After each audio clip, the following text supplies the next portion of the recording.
Hello and welcome to my channel. My name is Rachel. If this is your first time here, welcome. And if it's not your first time here, thanks for coming back. So today, I'm going to be doing a top 5, bottom 5 products from e.l.f. I love e.l.f. They're one of my favorite drugstore brands. I think they do a really good job, but every brand can't get every single product right. Am I right? So I'm going to be letting you know what my favorite 5 products from e.l.f. are and the 5 products that just didn't work out for me. And of course, this is also based on my own preference, my own opinions, my own experience. So the things that are in my bottom 5, if they're some of your favorite products, that is totally okay. And it makes sense because we all have different preferences. I'm gonna link all of the products I'm talking about down in the description box below, as well as everything that's on my face. I am wearing a few of the products that I talk about today, only the good stuff though. So I will be inserting clips here and there just so you can see them in action.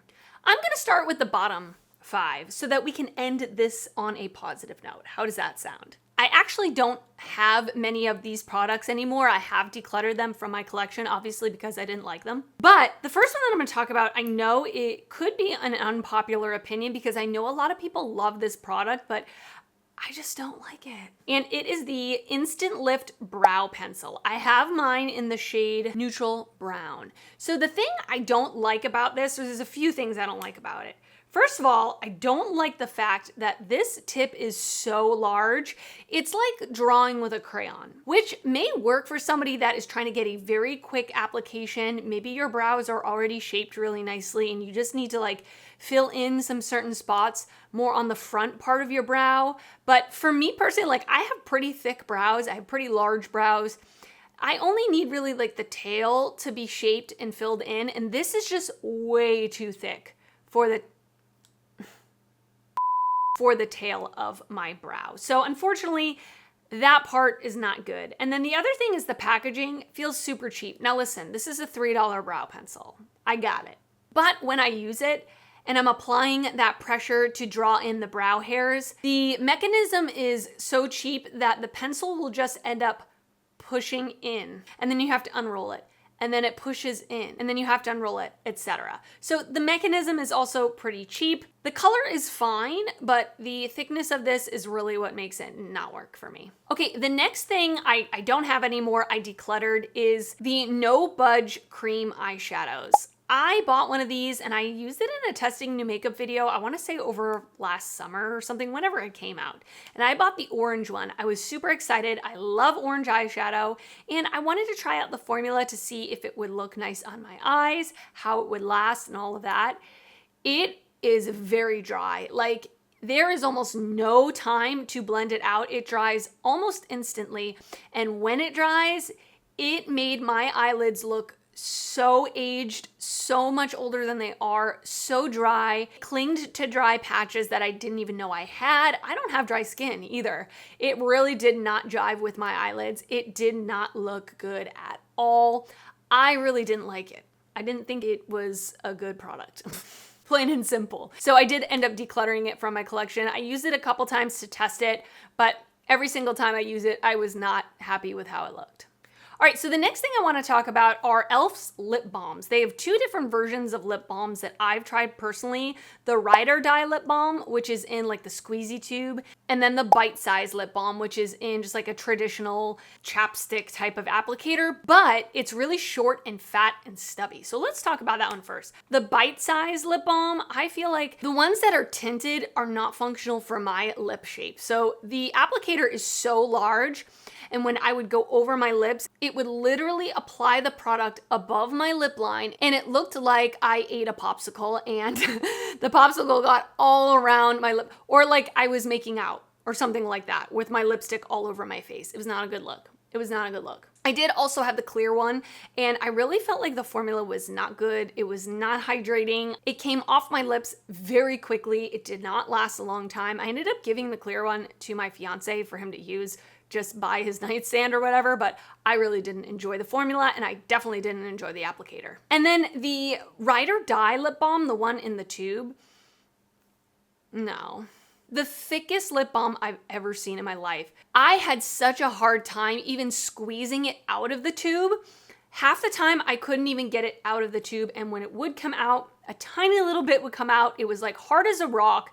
I would try to spread it on my lips. It would not spread on my lips. It would immediately like just disappear off my lips. I didn't enjoy it at all. Maybe I got a dud, I don't know, but that was my experience and I really didn't enjoy it. The next one I want to talk about in the fail category are some of their bite-size eyeshadow palettes. Now, I think some of their bite-size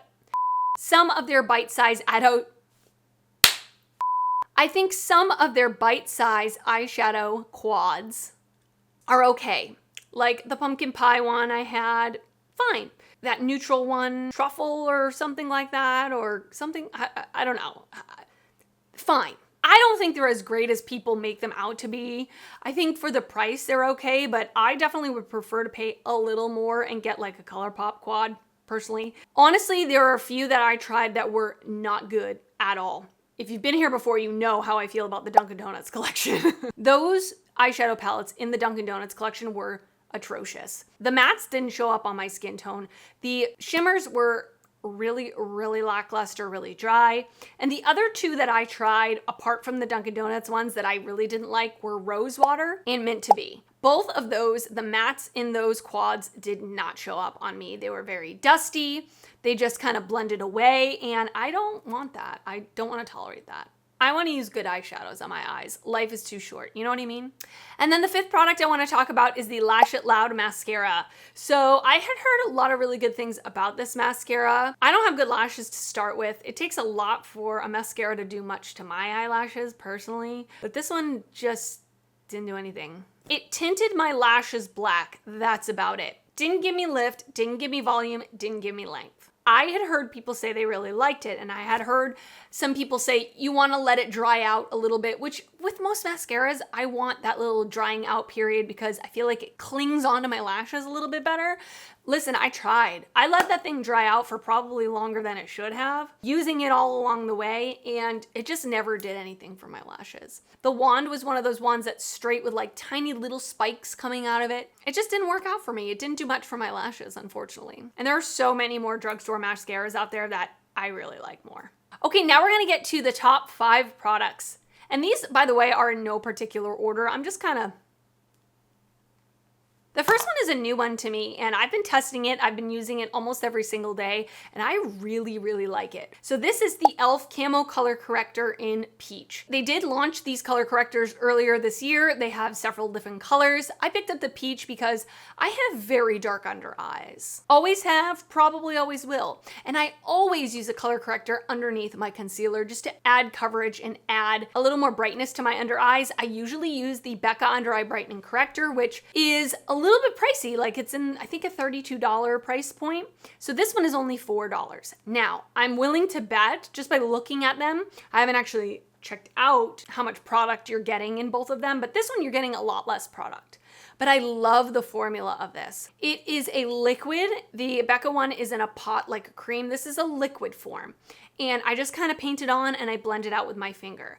This is definitely a darker peach color. So I think if you are very fair, you will need to put a full coverage concealer on top of this. Like as it is for me, I'm like a light medium depending on the time of year. I need to wear at least a medium coverage concealer over this, or else I will see that peach coming through. With that being said, I always wear at least a medium coverage concealer, always. I either do that or I just don't wear concealer at all because a light coverage concealer for me just does nothing at all. So all that to say, I like this formula because the Becca one is very emollient, and I don't want too many very hydrating products under my eyes. I think it emphasizes my lines, and I think sometimes when I put that Becca one underneath, it never really fully dries down, and whenever I put something on top, a concealer on top, I don't feel like it sits the best sometimes.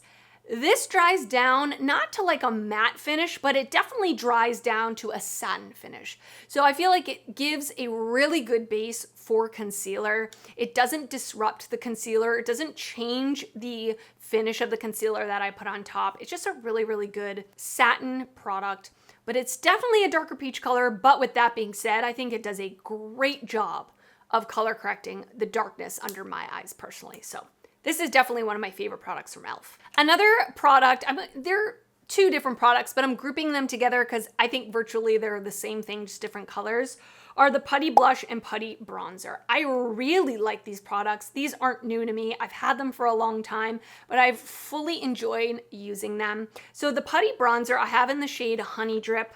I think it's a perfect neutral, even slightly olive leaning bronzer, which I have an olive undertone, so I love having olive undertoned complexion products. This is one of the few, definitely at the drugstore, that have that.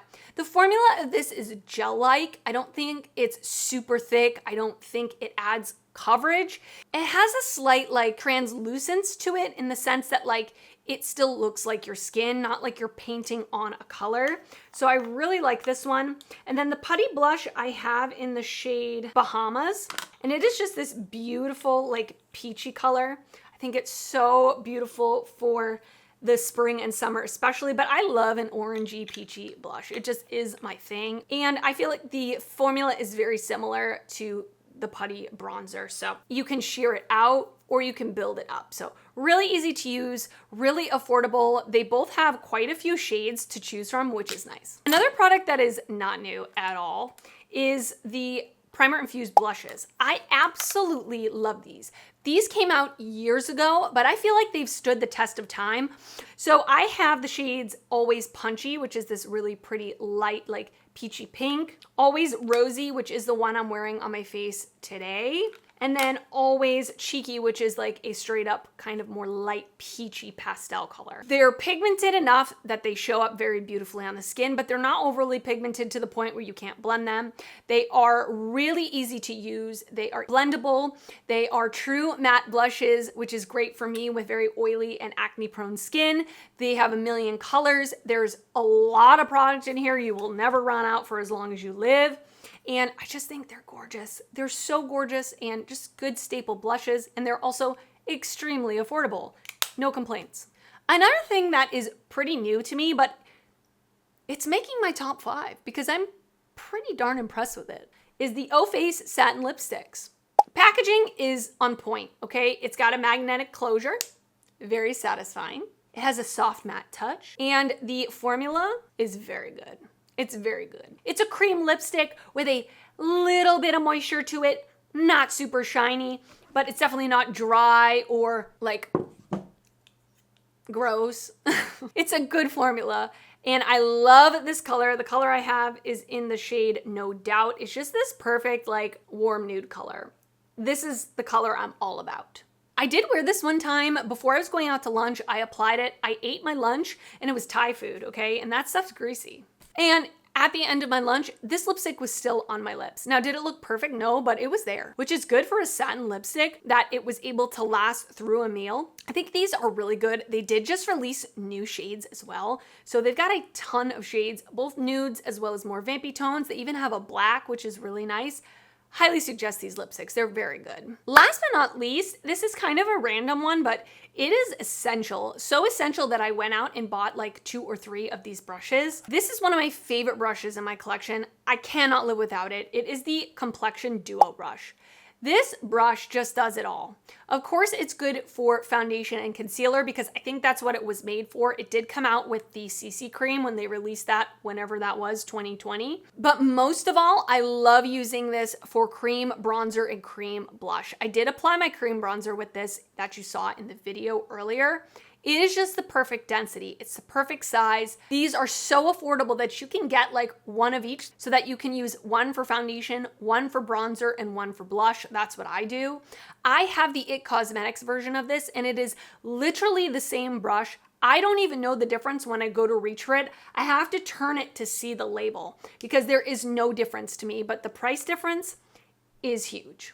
I highly suggest this brush if you're looking for something for either foundation or your cream cheek products. It does an amazing job with all of those things. I have an honorable mention, okay? They don't sell this anymore. I have to say, one of my favorite products e.l.f. has ever made is the Chipotle palette. It is a gorgeous palette. And I know it's not available anymore, but if you did snag this, pull it out and use it again. I think this is the best e.l.f. eyeshadow quality that they've come out with. The shimmers are gorgeous. They're pigmented, they're shiny, but they're not like so messy. The mattes are blendable, pigmented.